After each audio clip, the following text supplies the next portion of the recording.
Live from a NASCAR bunker in Kyle's parents' basement, it's Turn the Radio Off with Mike Parsons and Kyle Bauer. Turn it off, turn it off, turn the radio off. Don't you know we're turning into zombies?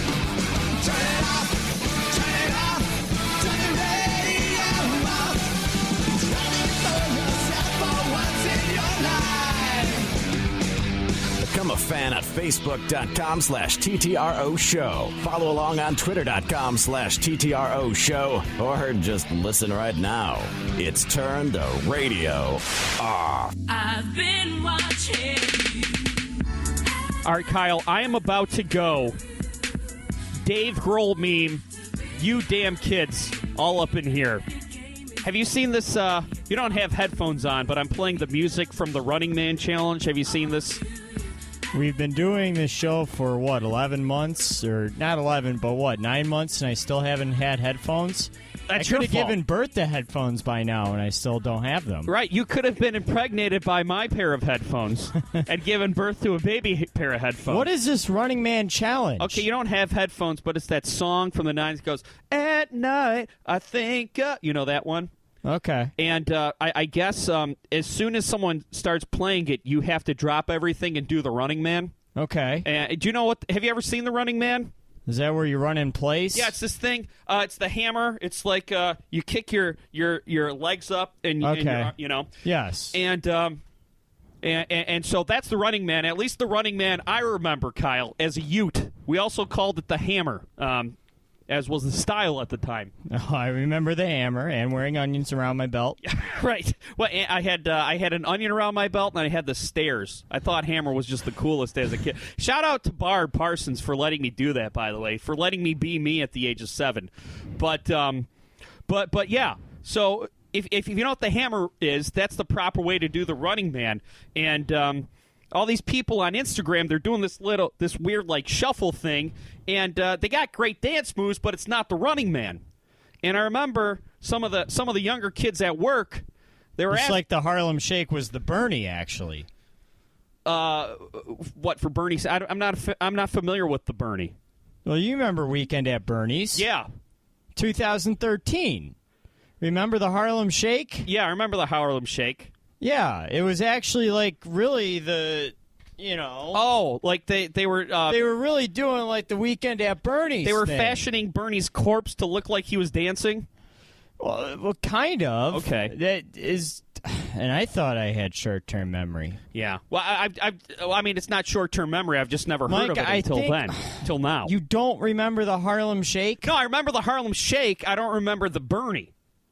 I remember the Harlem Shake. The Harlem Shake was everyone be sitting around. You love Weekend at Bernie's. You watched it over Rich's house one night. No, I wasn't there. Yes, you were. Now you're making stuff up. No, you had to have been. It was a movie night at Rich's house. Okay. Which, by the way, I haven't been to Rich's house in a while, Mike. Okay, well, I haven't been to Rich's house in a while. No one listening knows who Rich is, so let's stay on topic here. Yes, they do. You damn kids, and you're wrong, Running Man.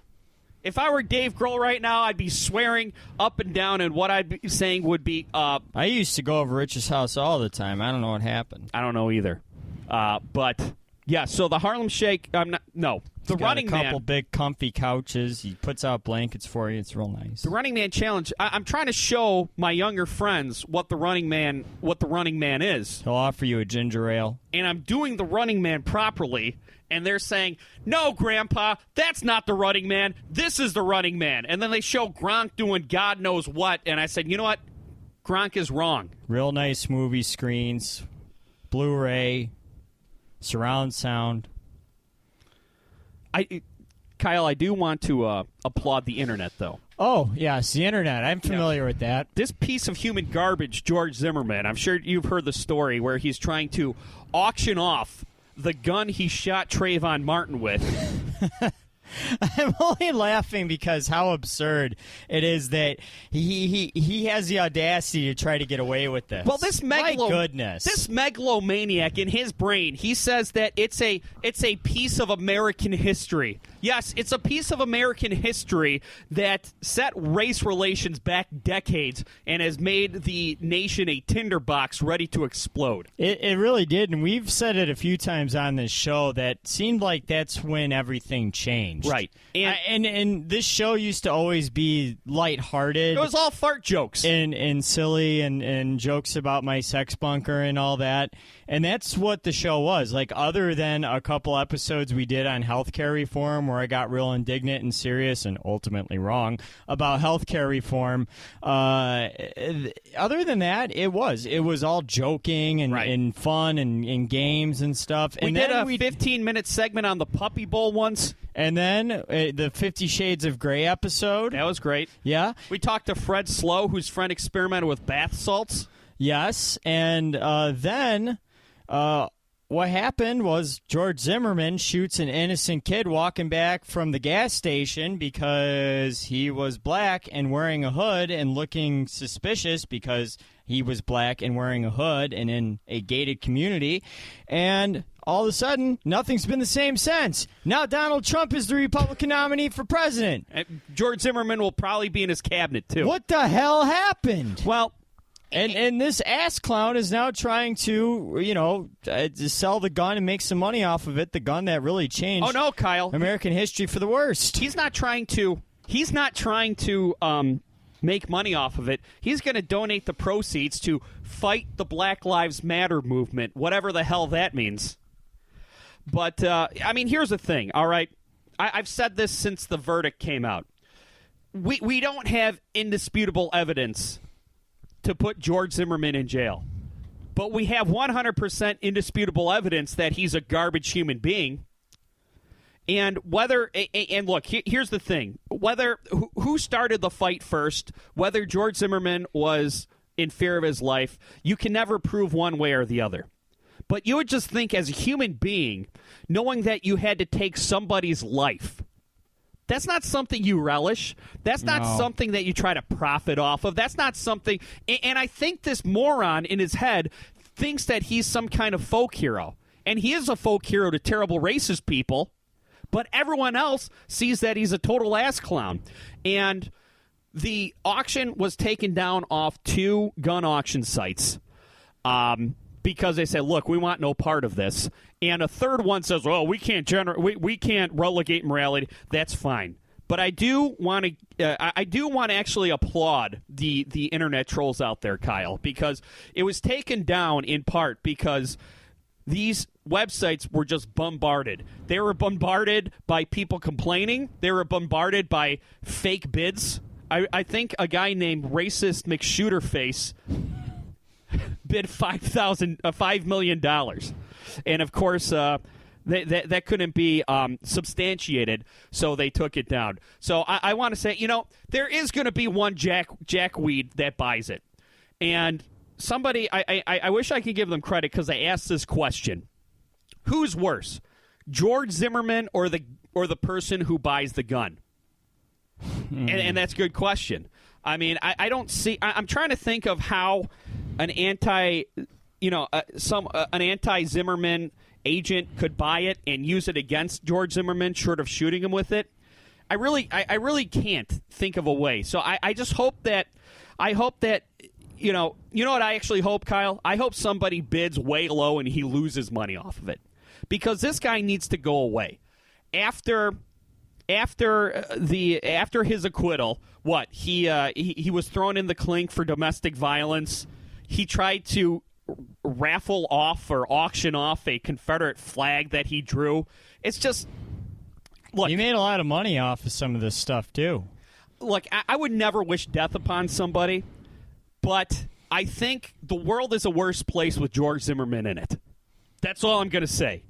I wouldn't wish death on anybody, but I can wish incarceration on somebody who seems to have deserved it. That's fair. Somehow escaped it. And I've had theories on this from the OJ case, and I can't remember that one broad in Ohio, and all the evidence pointed towards her killing her young child. And Casey, was it Casey Anthony? Casey Anthony, yeah, and that was pre-Zimmerman. Yeah, it was. She was actually the most hated person on earth. BZ before Zimmerman, Right, exactly. Yeah, and she was that was another case where she got off.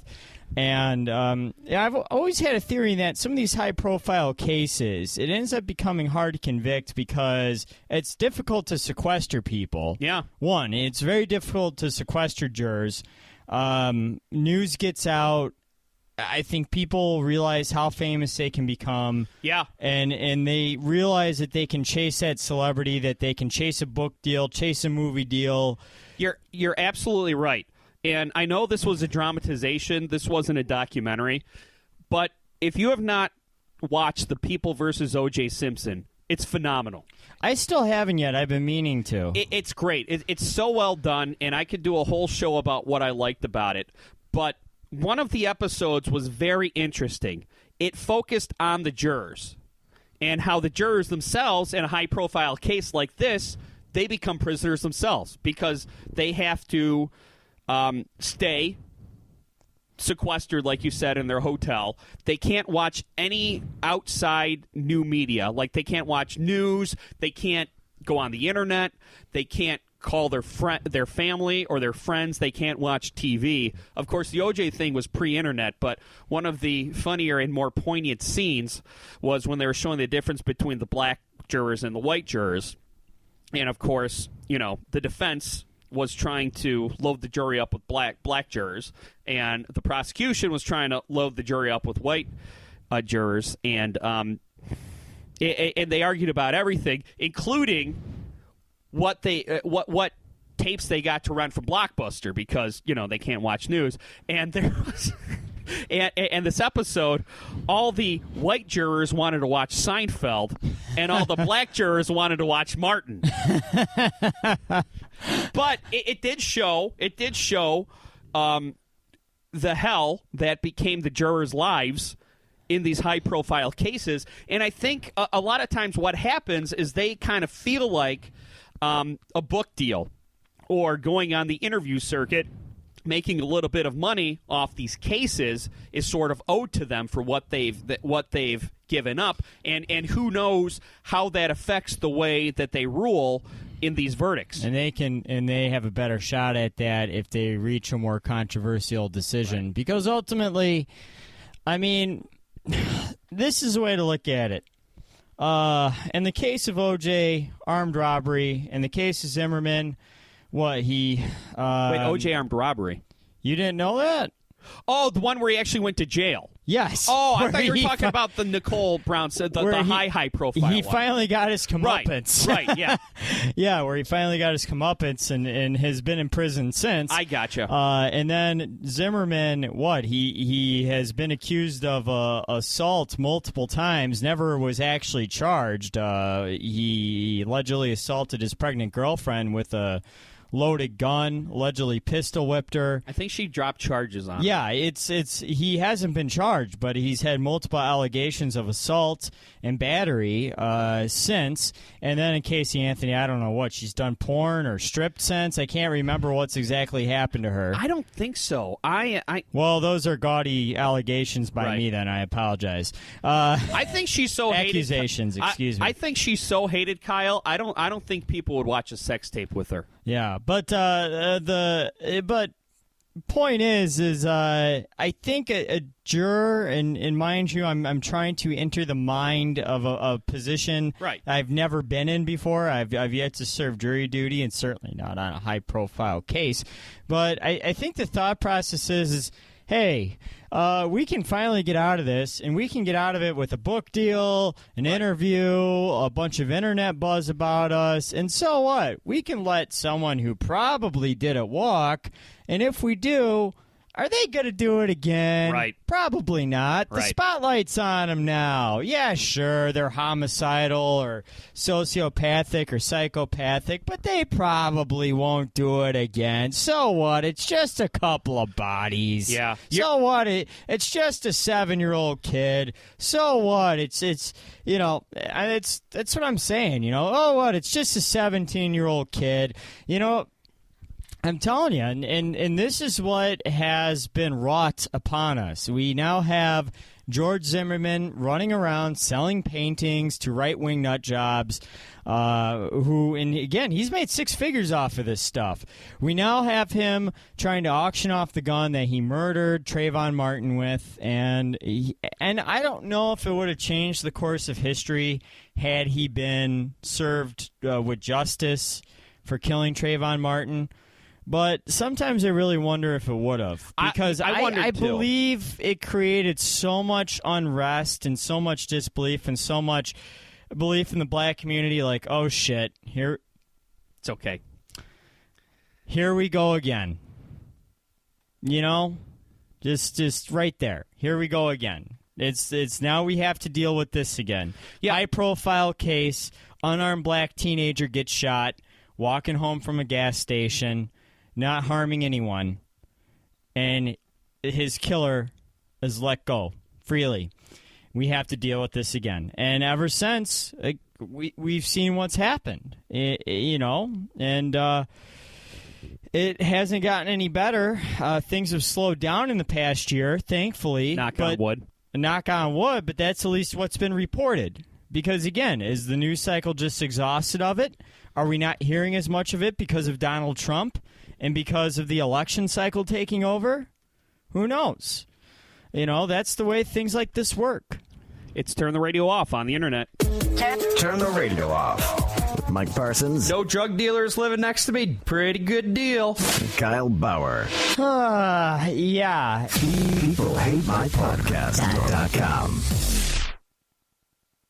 Attention!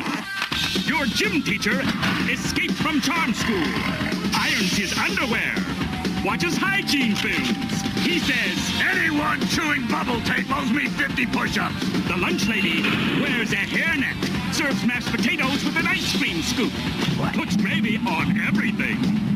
She says, Bubble tape is not part of a well-balanced diet. bubble tape, it's 6 feet of bubble gum for you, not them. So, let me repeat your order here. That'll be 1 double cheeseburger, ching. Large fries and a large soda, ching. 2 kids meals and 2 medium sodas, ching. 1 chicken sandwich, large fries, and a vanilla milkshake. Bada bing. That'll be $62.75. We're a little shy. Remember when you could feed your whole family fast food for less than $10? Well, at Rally's, you still can. Rally's has it right. Turn the radio off. Tell your friends about us. Make them like us on Facebook. I am not sure if we are broadcasting properly. Turn the radio off. Online and worldwide. TTROshow.com.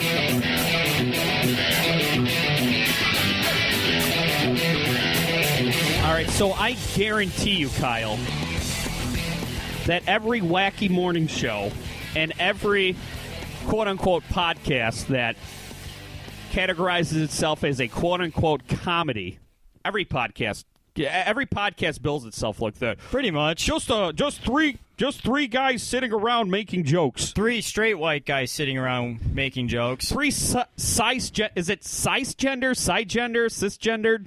Listen, I'm going to sound really bad when I say this. I honestly don't know. I've only seen people spell it out on the internet. Yeah. I've never heard anyone say it. A couple of cisgendered breeders down here. I know what it means. I just don't know how it's actually pronounced. Right. It means that you identify with the gender you were born. So Kyle and I, we were both born with male anatomy, and we identify with being males. Because, Kyle, let's be honest, there's no better thing to be in this country than a straight white male. I mean, we've been born on third and think that we've hit a triple. Oh, absolutely. And a little more on that later. But the story I'm talking about, of course, is the first ever successful penile transplant performed here in the United States. Now, there was one performed in South Africa, and that was successful. It was successful to the point where the guy who received this penile transplant, he actually was able to father a kid with the transplanted penis. Nice. First of all, my question is, how are these other countries beating us, no pun intended, in these breakthrough procedures? Like you had Gordie Howe, who was on death's door. He went down to Mexico, got experimental stem cell treatments, and he's been doing well, as far as we know. And so, the first successful penile transplant, you would think, should happen in America. Because, Kyle, what are we sold? Especially pre-Obamacare. This is the greatest medical system, healthcare system in the world. Well, why is South Africa beating us to the punch in penile transplant surgeries? Well, I don't know. Why does Canada provide health care to everyone? Right, exactly. I don't know. Look, until we're the worldwide leader in penile transplants, don't tell us we're the best healthcare system in the world. Yeah, exactly. We're tied with South Africa as far as I'm concerned. You know what we're really good at?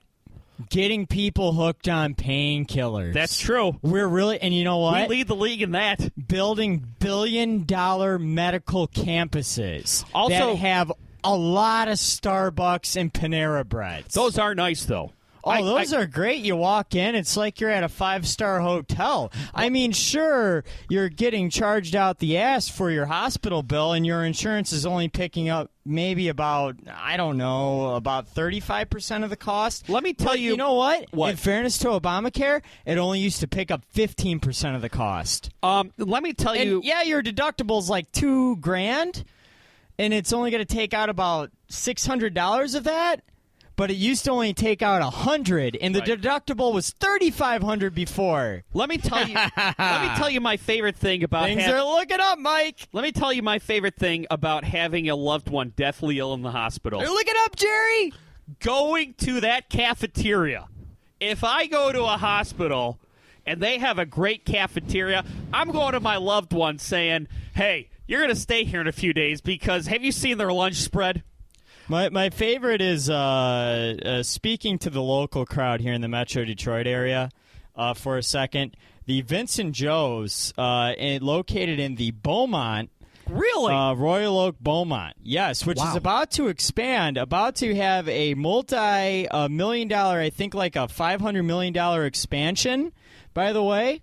They already had a Vincent Joe's, which is a gourmet grocery store. Grocery store. They have a Vincent Joe's cafeteria for their food court. Well, Kyle, now that's service. Let me tell you, when I have a loved one who's having a triple bypass, it's hard to eat healthy on the go. So my loved one, great Grandpa Parsons, is getting his triple bypass. I say, I want myself a kale salad and some veal. There you Boom. go. It's right there. Exactly. And that's what it's really about. That's what being an American is about. Okay? Going in for an optional surgery just so you can get some needlessly opulent cafeteria food. You know what we also lead the league in? Charging $1,200 for a Benadryl. There you go. Remember that, and Kyle, I try to tell you this over and over. Don't feel guilty about it. I still feel guilty about it. Because although this happened at your birthday, you're not the one who fed it to me, okay? One of your birthdays, we went to a place that said it had a non-dairy cheesecake. I can't eat dairy, for those that don't know. But I used to love cheesecake. I said, non-dairy cheesecake, hot damn. So they bring it. I eat the whole cheesecake. I'm allergic to nuts. The cheesecake is made out of cashews. So later on, I come home, and I'm looking at my face change in the mirror like it's American Werewolf in Paris. And we go to the hospital. I received great care. My doctor was great. He was very reassuring. He gave me a Benadryl. And an hour later, I was fine. I went home. 3 months later, I get a bill from the hospital itself for $600, and then from the doctor for $800. And I said, you know what, next time I'm just going to die. because I'm going to be paying this off until I'm dead.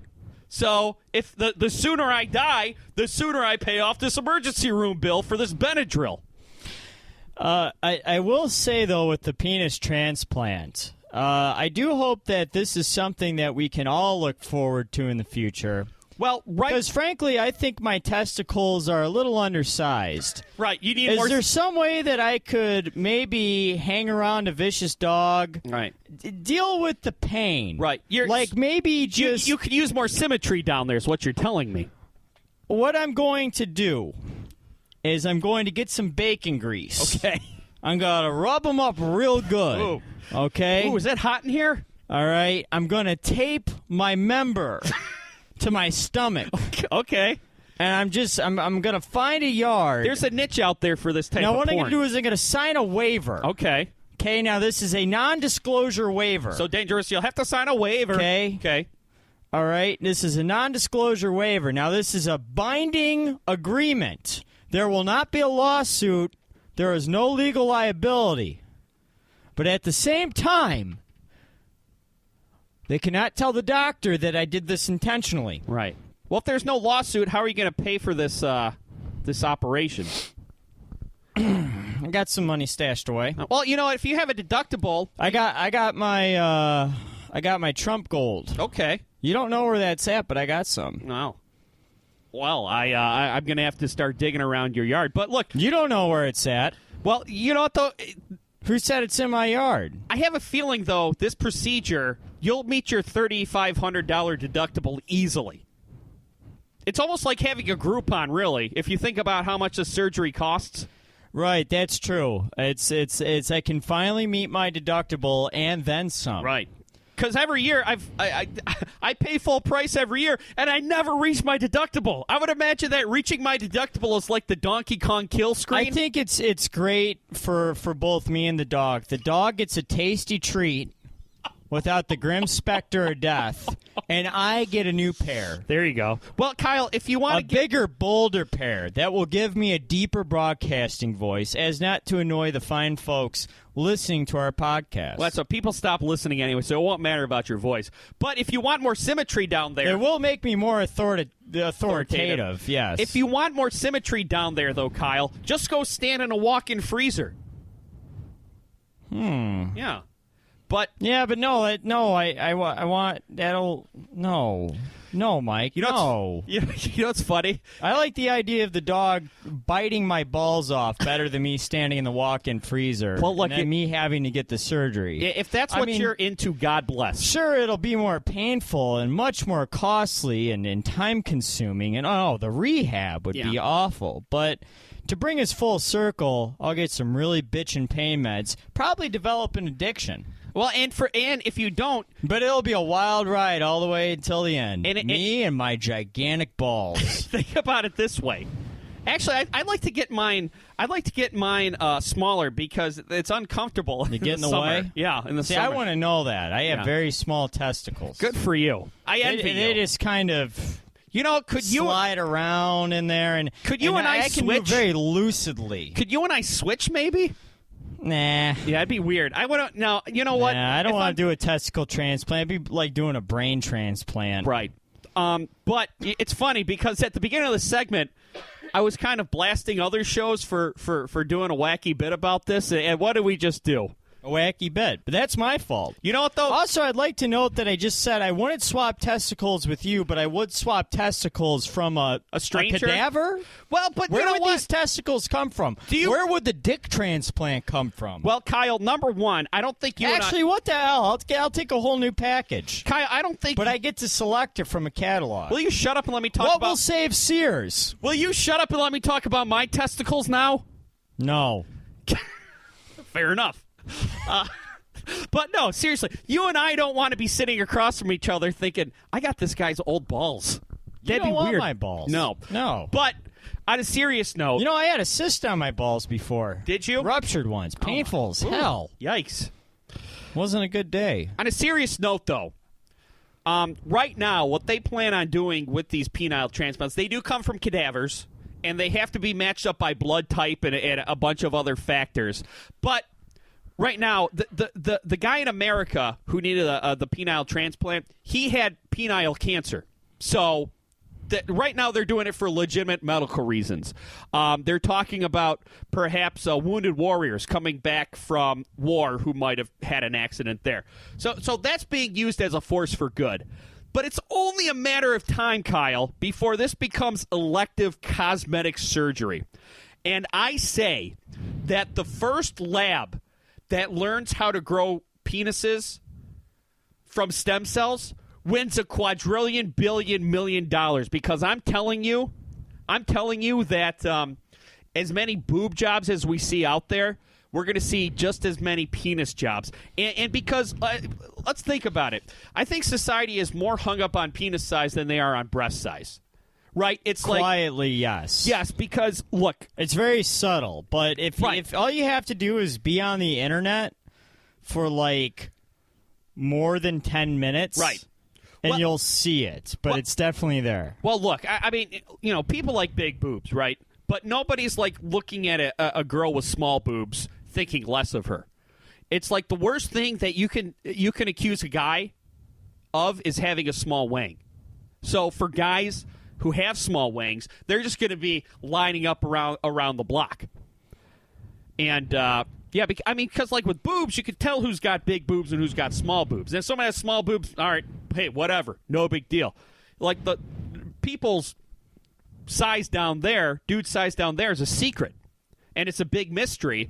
And if there's a thought that guy might be less than average endowed, he's looked down upon. So that's somewhat. Yeah. Me personally, I don't care because look, what you got's what you got. All right. You've got no control over it. But if there's a way for guys who are insecure about that to make it bigger, they will pay that. And I agree with you. I do. And there are penis transplant and enlargement therapies and procedures and stuff that exist. But they are very expensive and risky. Right.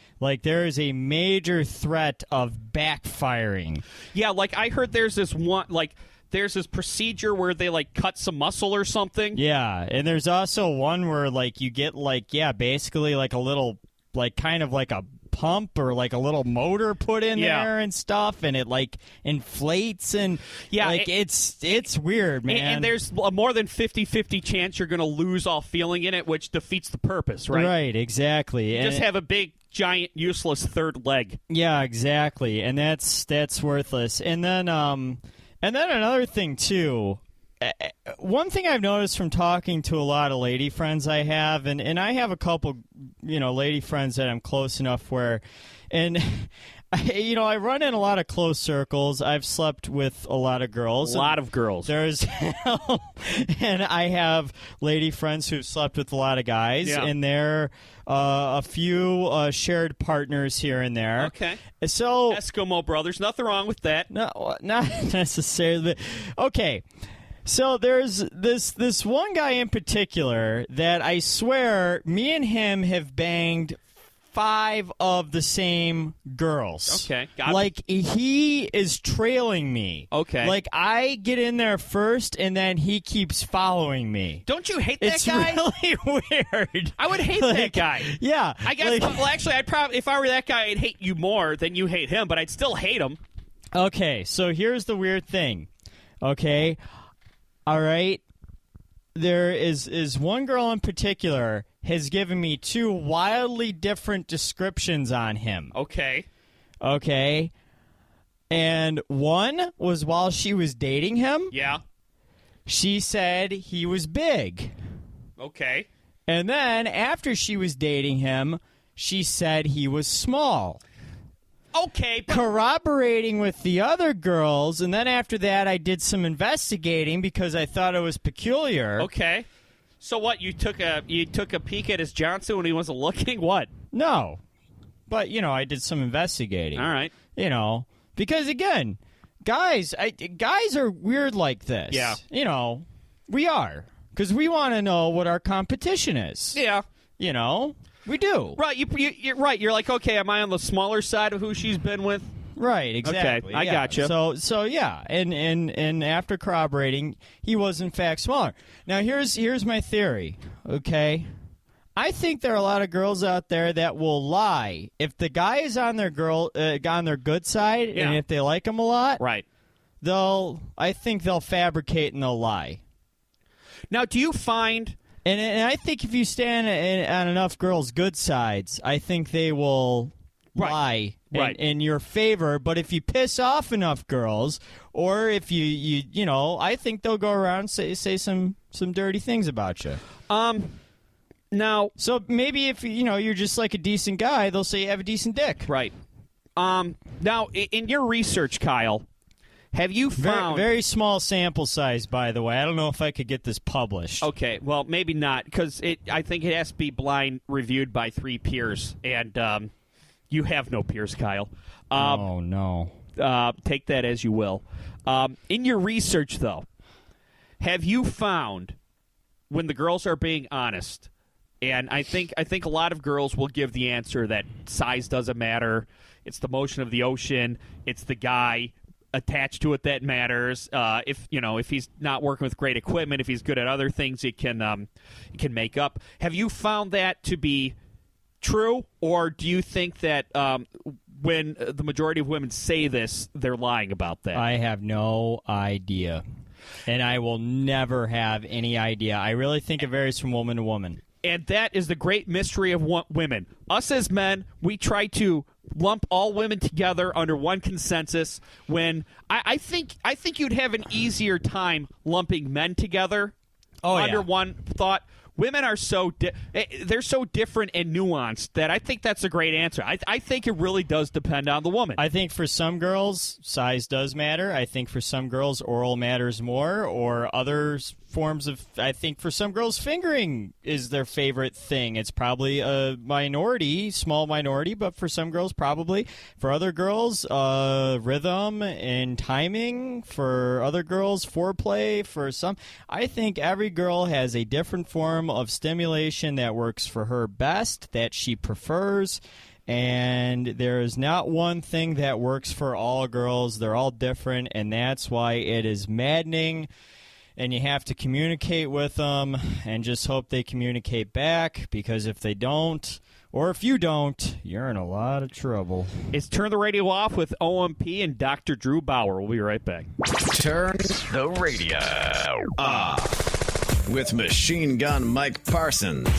And guess what? Life isn't fair. You don't always get what you want. And Kyle Avocado Bauer. Oh, zombie preparedness kit. I'm a zombie. Lols, lols, lols. We'll be back in seconds. Turn the radio off. With more Turn the Radio Off. Got mail. On the internet. It's sometime in the future. The ultimate challenge. Crossfire. Crossfire. You get caught. Crossfire. Crossfire. You get caught. Crossfire.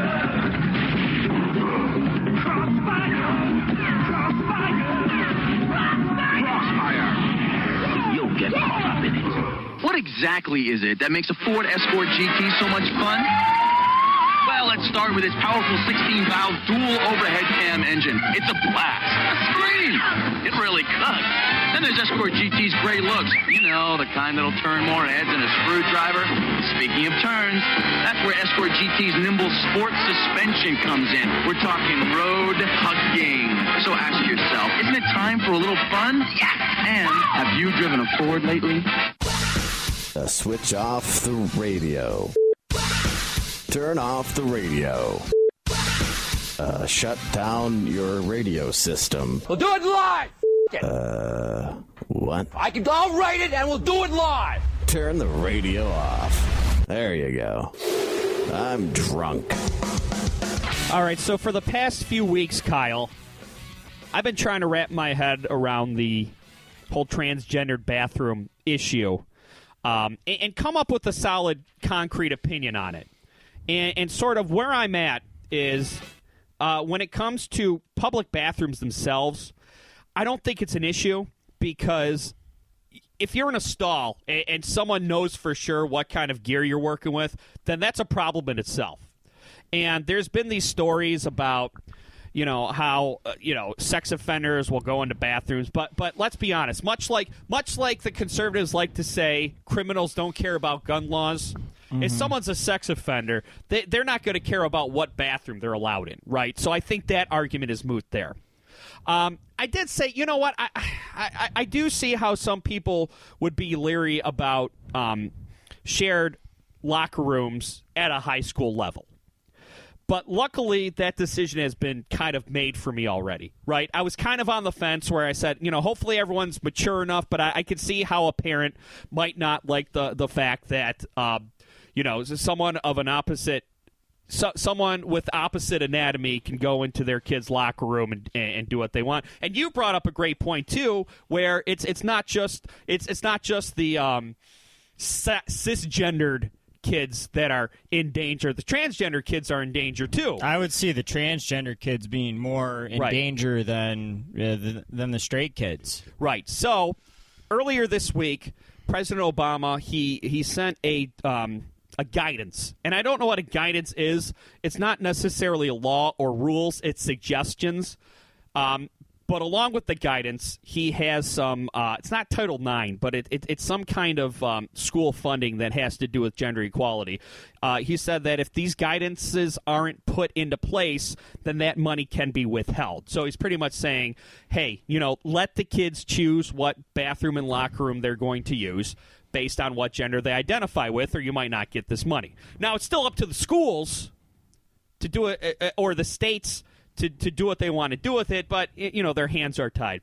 So now that this is a rule, I think what we should do is we should accept it and kind of talk about ways to practically implement it and make everyone as comfortable with it as possible.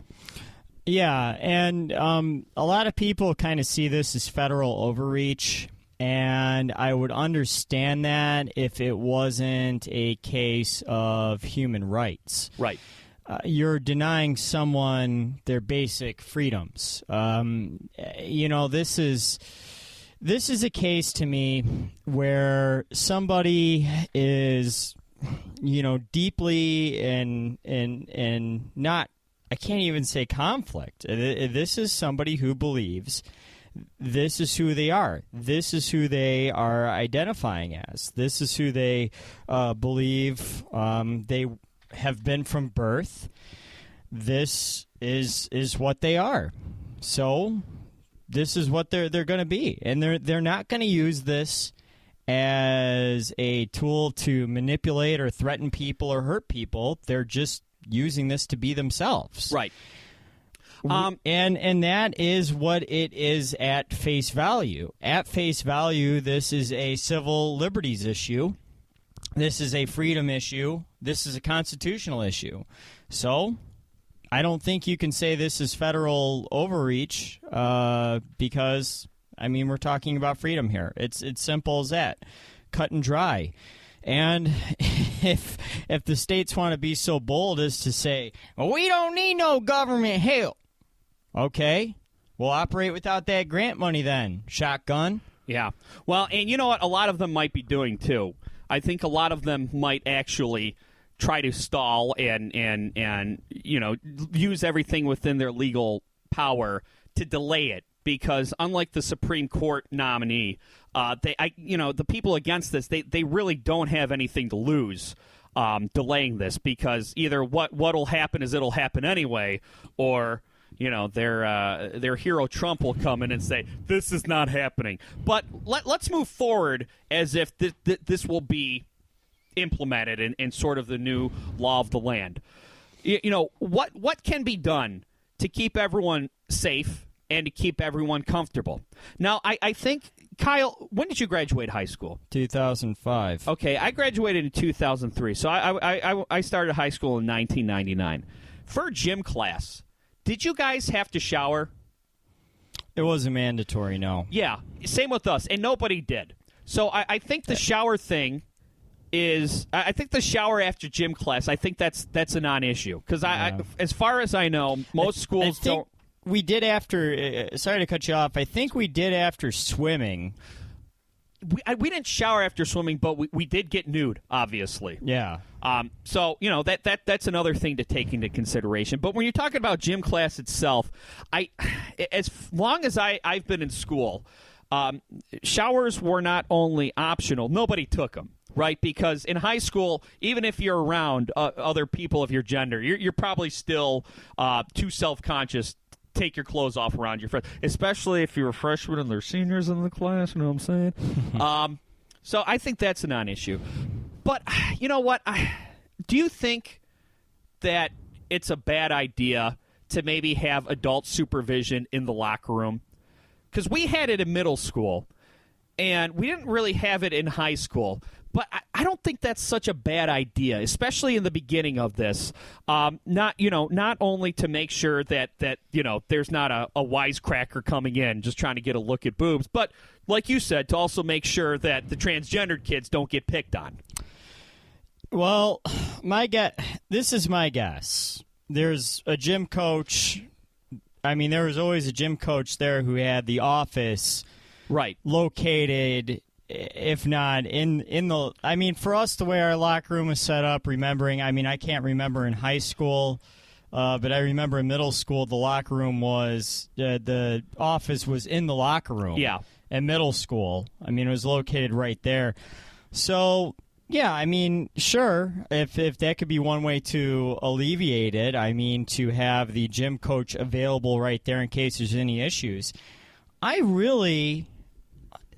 Mike, if there's one thing that I just can't get with you on this is I just can't give in to any idea or there's any culture of fear. I understand what you're saying.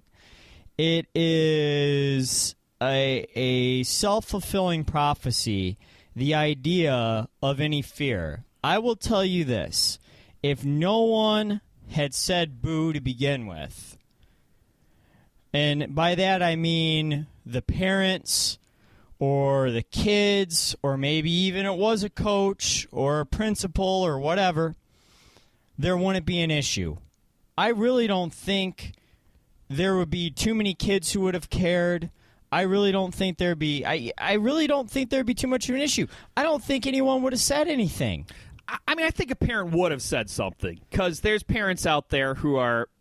I think more of the concern, again, for me, stems on the side of protecting the transgendered student. I really think that's where more of the concern is. There's more of a risk of bullying. There's more of a risk of an assault towards the transgendered person than the transgendered person committing any sort of assault on a straight student. Right, and I think you're absolutely right.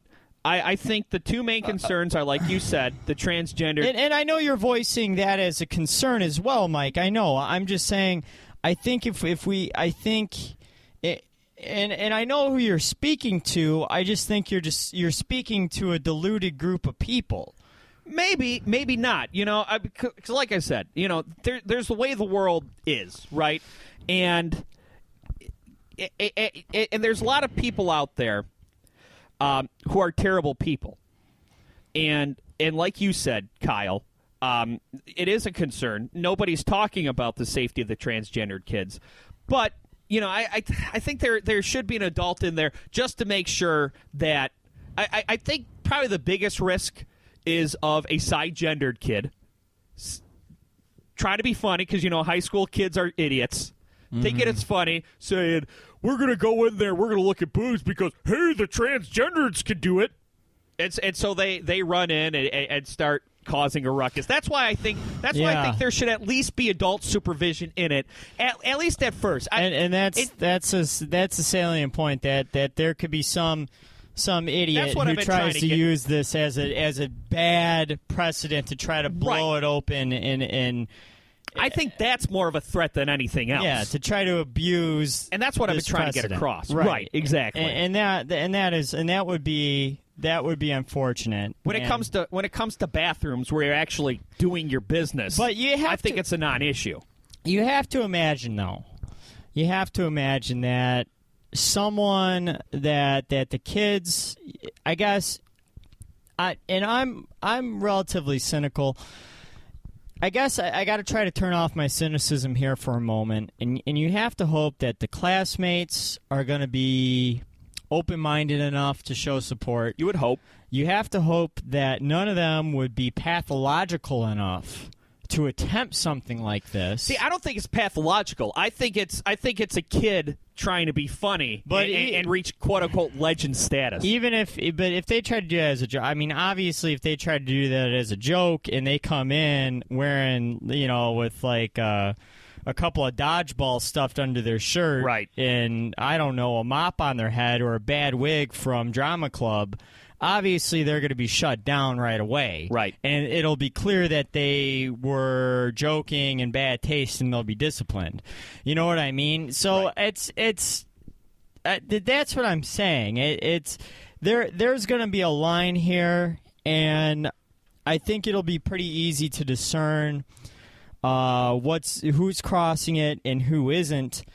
And I think my main concern, again, in this whole bathroom and locker room debate is, will the trans people be protected?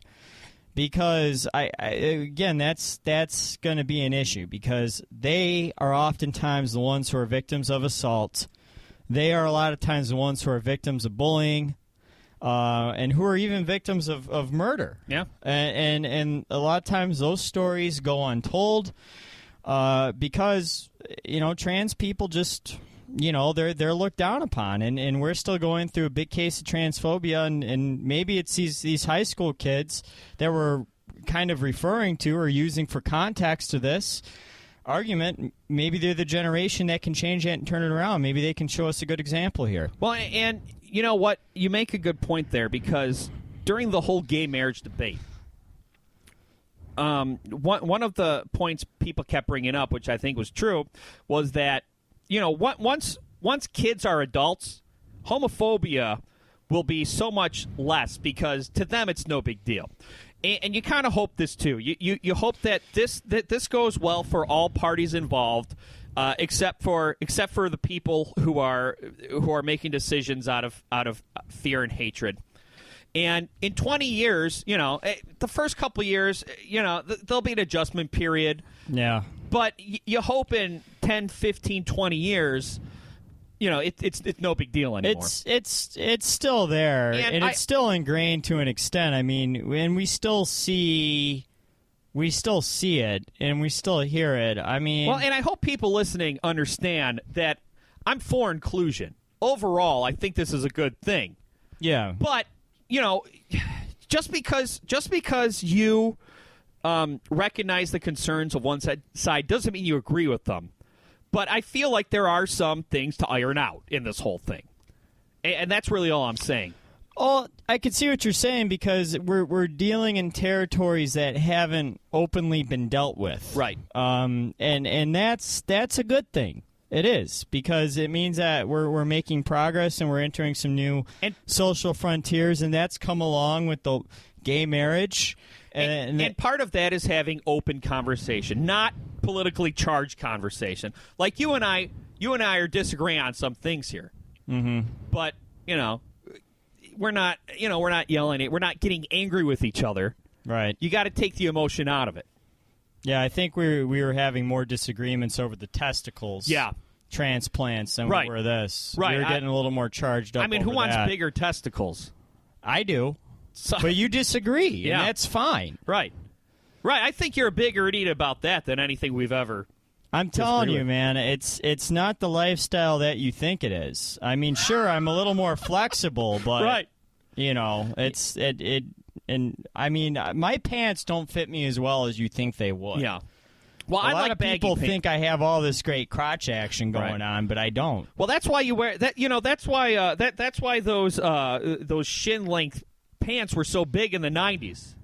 The Jinkos, oh yeah, the Jinkos had a lot of ballroom. Hey, I think the folks at Salon.com might be listening to our show because they put out a think piece. Sophia A. McClellan about The Daily Show. Last week I was talking about how Jon Stewart, he comes out of retirement, and as you said, I think what you said, he was just banking Trump jokes off the backboard. That was your analogy. right off the square, yeah.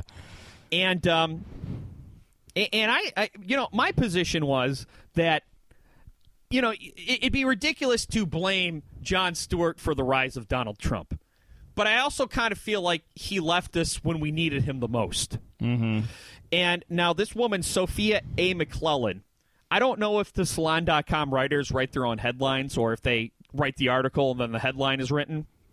I follow this great Twitter bot called ThinkPieceBot, which just generates random think piece headlines. Oh, really? And sometimes I wonder if they really do come up with the Salon.com think piece headlines. Well, listen to this. This sounds like it was written by a moody 17-year-old girl. Ready?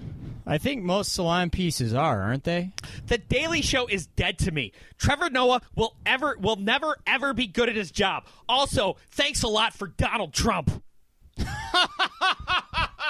That's how it reads. Oh, my goodness. And pretty much what it's saying is that, look, Trevor Noah, he doesn't have the bite. He doesn't have the charisma. He doesn't have the comedic chops that Jon Stewart has to make a keen observation but make it hilarious.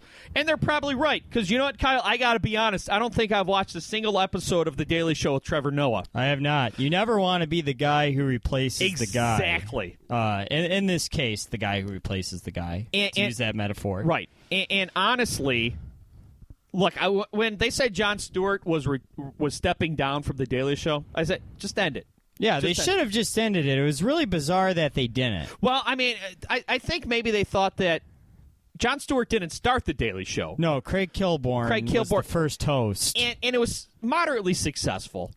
But then Jon Stewart came along, and he struggled a little bit at first, and then he got more kind of control. The Bush-Gore election that just kicked it over into overdrive, and the Bush re-election campaign up in the stratosphere. Right, yeah. And, Jon Stewart, in a weird way, in this bizarro world that we live in, it seemed like the shows on CNN and MSNBC and Fox became the parodies, and Jon Stewart, a comedian, became the voice of reason. Mm-hmm. And yeah, I don't think there would have been anyone who could have stepped in and kept that type of success going. No, especially because Trevor Noah got off on the wrong foot, and I can't quote the jokes. Well, I don't have it off the top of my head, but he kind of got busted for doing a couple misogynist jokes in his stand-up routine that were uncovered right before the show went to air. Right. And he already started off on a bad foot, and I mean, I think he was just kind of doomed to begin with. And honestly, I have not watched the show once. I wasn't even that big. Here was my extent of Daily Show watching and Colbert Report watching. I would just wait, and mind you, the shows were both wildly successful before this era even began. Right. I would wait for the YouTube and Twitter and Facebook. Which is what Jimmy highlights. Fallon seems to be working for. And it's working for him. And that's what I would wait. I'd wait for the rants. And you know who's filled in those roles, both those roles? John Oliver. Right, John Oliver. Yeah, and you know what? He only has to come up with once a week. Right. But you're right. He has filled that role. And John Oliver's filled that role. But the problem is that he's, I guess for Americans, is that he's doing it on a seemingly global scale now. Right. So his focus is all over the world, just not on, although he's certainly been going after the U.S. and the problems here with his Trump campaign. And he went after the Illiches in the new Red Wings arena. He did a great bit on Todd Korsner and Cindy Gamrat, too. That I remember as well. But we got to get out of here. The one thing I would say, like I said, it's ridiculous to blame Jon Stewart for Donald Trump. But if it's between Donald Trump and Trevor Noah, who are more responsible for the rise of Donald Trump's popularity, I would say it's Jon Stewart. Because Jon Stewart, you know, if you think he has that much power, he had that power, and then he gave it up. I don't think he foresaw this, though. You know what? Nobody did. Because No. we all have been sitting around for months just waiting for the wheels to fall off this thing. And if he wants a nice little boon right before he can come out of retirement right before the election. And he might. I think he's in talks with HBO. Okay, I got to go. Brand new, still a thing, Kyle. They put out a new song. This is called, what's it called? It's called I Am a Nightmare, and it sounds like Alkaline Trio recorded their album at Interpool Studio. Cool. Thank you, Paul. Bye. Thanks for listening, Paul.